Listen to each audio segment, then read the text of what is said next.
Hi, hello friends. Welcome to my channel. This video is sponsored by genreviews.online. This is one of the review portal site. வாங்க வீடியோக்குள்ள போகலாம். Hey guys, welcome back to this video. இன்றைக்கான வீடியோவில் உங்கள் மொபைலில் இருக்கக்கூடிய photos, images, videos எல்லாம் வந்துட்டு எப்படி உங்கள் கம்ப்யூட்டருக்கு கேபிள் மூலமாக ஷிஃப்ட் பண்ணலாம் அப்படிங்கிற பார்ப்போம். இது நிறைய பேருக்கு தெரிஞ்சிருக்கலாம், பட் தெரியாதவங்களுக்காக இந்த வீடியோ உங்களுக்கு யூஸ்ஃபுல்லாக இருந்தது அப்படின்னு நினச்சிங்க அப்படின்னா மறக்காமல் இந்த வீடியோக்கு ஒரு லைக் அண்ட் அந்த சப்ஸ்கிரைப் பட்டன், பெல் பட்டன் அதை கிளிக் பண்ணுங்கள். நம்ம வீட்டில் யூஸ் பண்ணக்கூடிய டேட்டா கேபிள்ஸ், ஆனால் சார்ஜிங் கேபிள்ஸ், ஆனால் அந்த சார்ஜிங் கேபிள்ஸ் வந்துட்டு நம்ம டேட்டா ட்ரான்ஸ்ஃபருக்கு யூஸ் பண்ணலாமா அப்படின்னா எல்லா கேபிள்ஸும் டேட்டா ட்ரான்ஸ்ஃபர், அதாவது இந்த ஃபைல்ஸை ட்ரான்ஸ்ஃபர் பண்ணுறதுக்கு சப்போர்ட் பண்ணாது. இப்போ நீங்கள் ஒரு நல்ல குவாலிட்டி, இப்போ உங்கள் மொபைல் வாங்கின கம்பெனிக்கான வந்து ஒரு கேபிள் கொடுத்துருப்போம், அந்த கேபிள் மேக்ஸிமம் சப்போர்ட் பண்ணும். அதே இது தேர்ட் பார்ட்டியாக சார்ஜர்ஸ் இல்லை ஃபாஸ்ட் சார்ஜர்ஸ் அதெல்லாம் சார்ஜர்லாம் வாங்கியிருப்பீங்க, அந்த மாதிரி சார்ஜர்ஸில் சில கேபிள்ஸ் வரும், அந்த கேபிள்ஸ் வந்து மேக்ஸிமம் சப்போர்ட் பண்ணாது. ஏன்னா நீங்கள் கம்ப்யூட்டரில் கனெக்ட் பண்ணிட்டு மொபைலில் கனெக்ட் பண்ணிட்டு என்னடா ஒர்க் ஆக மாட்டேங்கே, ஒருவேளை மொபைல் கம்ப்ளைண்ட்டோ இல்லை கம்ப்யூட்டர் கம்ப்ளைண்ட் உண்டோ அப்படின்னு நினைக்கக்கூடாது. கேபிளை வேறு கேபிள் சேஞ்ச் பண்ணி பாருங்கள், அப்போ தான் வந்துட்டு அது ஒர்க் ஆகும். ஏன்னா எல்லா கேபிளையும் அந்த மென்ஷன் பண்ணியிருக்கான், டேட்டா ட்ரான்ஸ்ஃபர் பண்ணுறதுக்கு ஆப்ஷன் இருக்குது அப்படின்னு சொல்லிட்டு ஒரு சிம்பிள் போட்டிருக்கான். பட் அது வந்துட்டு பர்ஃபெக்டான கேபிள் கிடையாது. உள்ளே வந்துட்டு மொத்தம் 4 லைன் வரும். 1 கரண்ட்டு ப்ளஸ் மைனஸ், 2 வந்து டேட்டா லைன். இந்த டேட்டா லைன் தான் நமக்கு டேட்டாவை ட்ரான்ஸ்ஃபர் பண்ணுறதுக்கு யூஸ்ஃபுல்லாக இருக்கும். அப்படி உங்கள் கேபிள் அது சப்போர்ட் இருக்கா இல்லையா அப்படிங்கிறத பார்த்துக்கோங்க.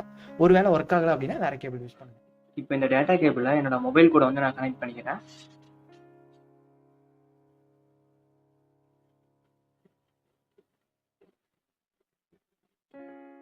நெக்ஸ்ட் எண்டை உங்களோட லேப்டாப்பில் யூஎஸ்பி போர்ட்டில் கனெக்ட் பண்ணுங்கள்.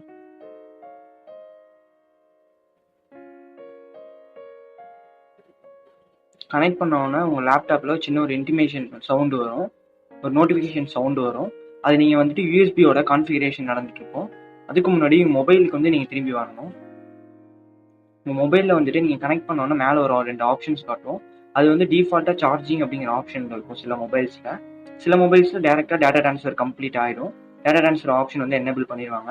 சில மொபைல்ஸில் வந்து சார்ஜிங்லேயே இருக்கும். நீங்கள் வேணும் அப்படின்னா ஃபைல் ட்ரான்ஸ்ஃபர் அப்படிங்கிறத செலக்ட் பண்ணிட்டீங்க அப்படின்னா உங்களோட எக்ஸ்டர்னல் ஸ்டோரேஜும் இன்டர்னல் ஸ்டோரேஜும் உங்களோட கம்ப்யூட்டரில் டிஸ்பிளே ஆக ஆரம்பிச்சிடும்.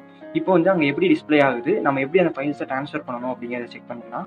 ஓகே, இப்போ நான் கனெக்ட் பண்ணோன்னா என்னோட மொபைலோட மாடல் போட்டு இந்த இடத்துல எனக்கு டிஸ்பிளே ஆகுது. இப்போ பார்த்தீங்க அப்படின்னா இன்டர்னல் ஸ்டோரேஜும் அதுக்கப்புறம் என்னோட எக்ஸ்டர்னல் ஸ்டோரேஜும் ரெண்டுமே இங்கே டிஸ்பிளே ஆகுது. அதில் இருக்கக்கூடிய ஃபைல் மேனேஜரில் நீங்கள் எப்படி பார்ப்பீங்களோ அதே மாதிரி இந்த இடத்துல டிஸ்பிளே ஆகும்.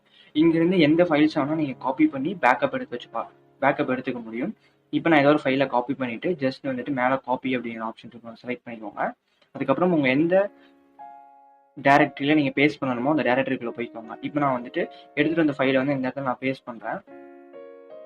ஜஸ்ட் நீங்கள் வச்சுட்டு நீங்கள் ரைட் கிளிக் பண்ணி கூட பேஸ்ட் பண்ணலாம், இல்லை அப்படின்னா மேலே வந்துட்டு பேஸ்ட் அப்படிங்கிற ஆப்ஷன் இருக்கும், அதை கிளிக் பண்ணோன்னா உங்களுக்கு இந்த மாதிரி காப்பிங் அப்படிங்கிறது ஆகும். ஜஸ்ட் வெயிட் பண்ணுங்கள். ஏன்னா வந்துட்டு டேட்டா கேபிள் வந்துட்டு சில டேட்டா கேபிள்ஸ் வந்து ரொம்ப லூஸாக இருக்கலாம். இந்த மாதிரி டேட்டா ட்ரான்ஸ்ஃபர் ஆகிட்டு இருக்கும் போது கட் ஆயிடுச்சு அப்படின்னா வந்துட்டு திருப்பி கனெக்ட் பண்ணி நீங்கள் காப்பி பண்ணிக்க முடியும். பட் ஒருவேளை நீங்கள் வந்துட்டு அந்த ஃபைல்ஸை மூவ் பண்ணுறீங்க அப்படின்னா கட் ஆச்சு அப்படின்னா அந்த ஃபைல் வந்து கரெக்ட் ஆயிடும். அதனால முடிஞ்ச அளவுக்கு இந்த மாதிரி நீங்கள் ட்ரான்ஸ்ஃபர் பண்ணும்போது காப்பி பண்ணி எடுத்துட்டு அதுக்கப்புறம் உங்கள் மொபைலில் போய் நீங்கள் மேனுவலாக டெலீட் பண்ணிக்கோங்க. அது வந்துட்டு ஒரு அளவுக்கு உங்களுக்கு சேஃப்டியாக இருக்கும். இந்த ஃபைல்ஸ் வந்துட்டு பிரச்சனை இல்லாமல் இருக்கும். ட்ரான்ஸ்ஃபர் ஆகி கம்ப்ளீட் ஆனதுக்கப்புறம் உடனே வந்துட்டு மொபைல்லேருந்து டேரெக்டாக அன்பிளக் பண்ணிடாதீங்க. முடிஞ்ச அளவுக்கு நீங்கள் என்ன பண்ணணும் அப்படின்னா மொபைலில் அதே ஆப்ஷனை செலக்ட் பண்ணிவிட்டு சார்ஜிங் அப்படிங்கிறத கன்வெர்ட் பண்ணக்கப்புறம் அன்பிளக் பண்ணுங்கள் அந்த சார்ஜிங் கேபிளை. எதனால சொல்கிறேன் அப்படின்னா ஒருவேளை அந்த ஃபைல் வந்து ட்ரான்ஸ்ஃபர் வந்து அன்கம்ப்ளீட்டாக இருக்கலாம். அதனால முடிஞ்ச அளவுக்கு நீங்கள் இந்த ஆப்ஷன் எனேபிள் பண்ணிட்டு வரும்போது எந்த ஃபைல்ஸ் எதுவும் கரெக்ட் ஆகாமல் இருக்கிறதுக்கு கொஞ்சம் ஹெல்ப்ஃபுல்லாக இருக்கும். ஓகே, ஃபைனலாக வீடியோ பார்த்துருப்பீங்க.